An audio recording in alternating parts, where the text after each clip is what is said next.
The southwest is famed for its stories of boats, ships and shipwrecks, and tonight we've one of the most intriguing. David Stafford has a tale of obsession, sunken treasure and mysterious creatures of the deep. A diver dispatched to the deep in search of sunken treasure. There's something down there. There's dollars down there. There's got to be. You got down to bedrock? Yeah. Good. But will he find them? I personally think his chances are a bit slim. It's a venture that's bound to bring him into conflict with the authorities. I couldn't see any evidence that it was going to be undertaken with sympathy to the archaeology. So will Colin Godwin find the legendary silver dollar wreck?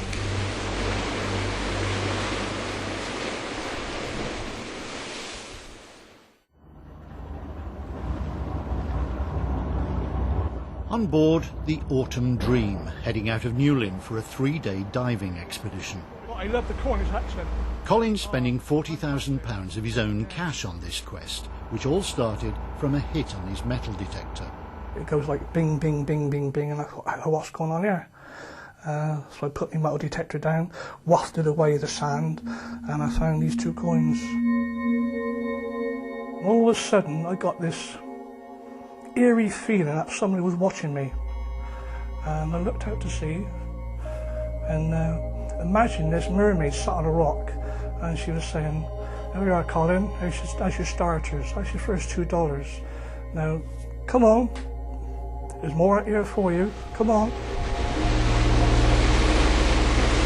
All we know is that local legend has it that about 1770 a Spanish ship was wrecked here, carrying a huge amount of treasure, said to be 15 to 20 tons of gold and silver, a huge amount of money, but we have no name for the ship. We've never been able to establish a name or a positive date or any corroborating evidence. For all Colin's optimism, the first day's search for treasure is set to end in disappointment.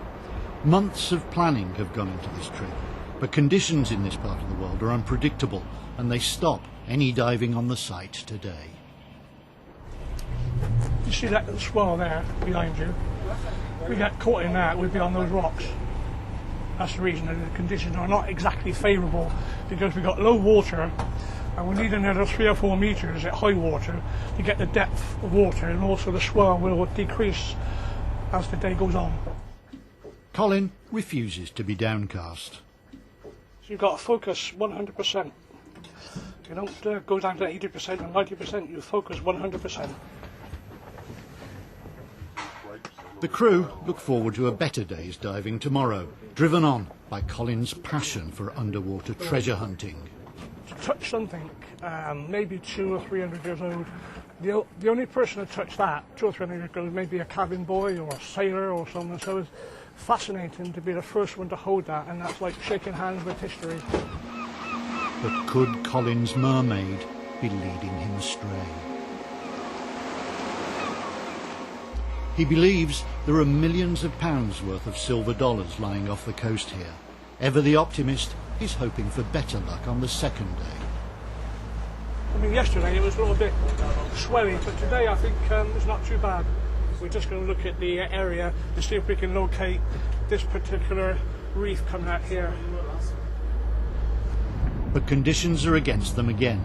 Skipper Sean Beattie anchors the boat close to the reef, but it's panic stations when a giant wave threatens to dash his boat on the rocks, and Sean has to cut her loose to prevent a catastrophe.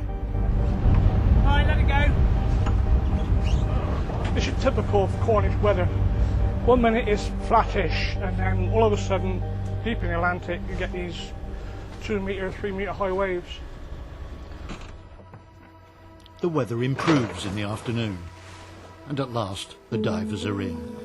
They've now been here for the best part of 2 days, and so far Colin's got nothing to show for his troubles. Richard Larne is not surprised. I admire his integrity and effort in doing this, and I hope he finds something, because it might lay this legend to rest. But I personally think his chances are a bit slim. Colin's determined to prove Richard wrong, But pessimistic forecasts are not his only problem. English Heritage are questioning whether he should be there at all.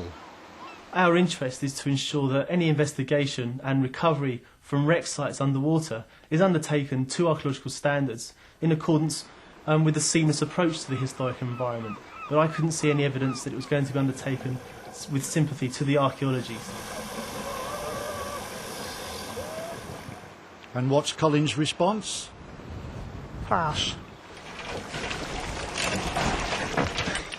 At last, towards the end of day 2, the divers bring back, well, not treasure exactly.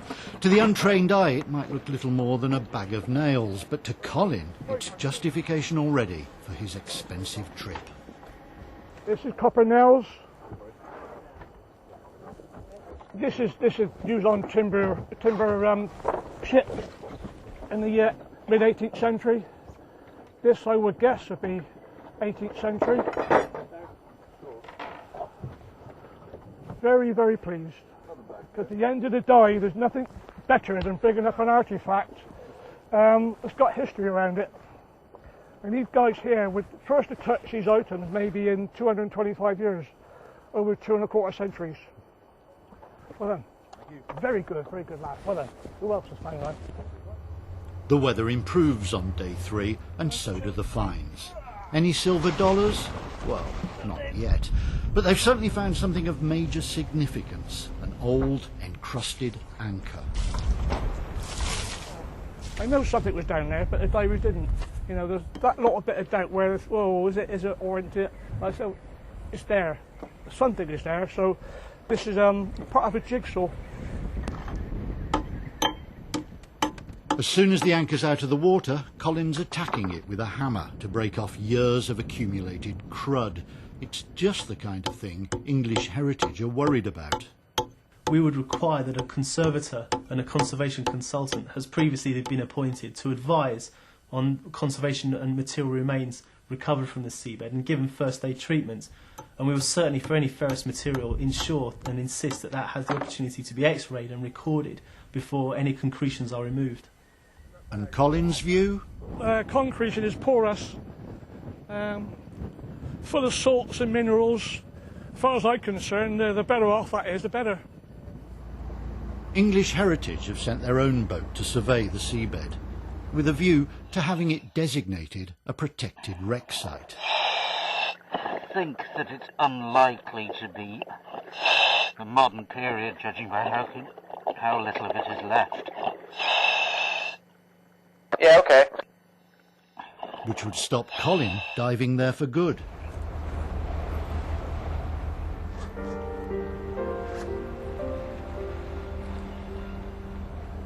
Colin's heading home.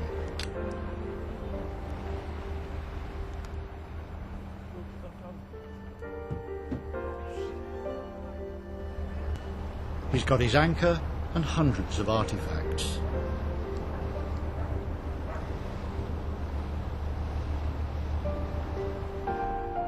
And something else. It's a lead seal. Very important find. The last dive of the day, today, one of the divers brought this up. Didn't think much of it, but I did. It's very, very important. But it's not a silver dollar. English Heritage have yet to decide whether the site should be protected. Until then, Colin will carry on his search for the real treasure of the silver dollar wreck. I don't think negative. We've got to think positive. I shan't give up. We should carry on. Next time, maybe.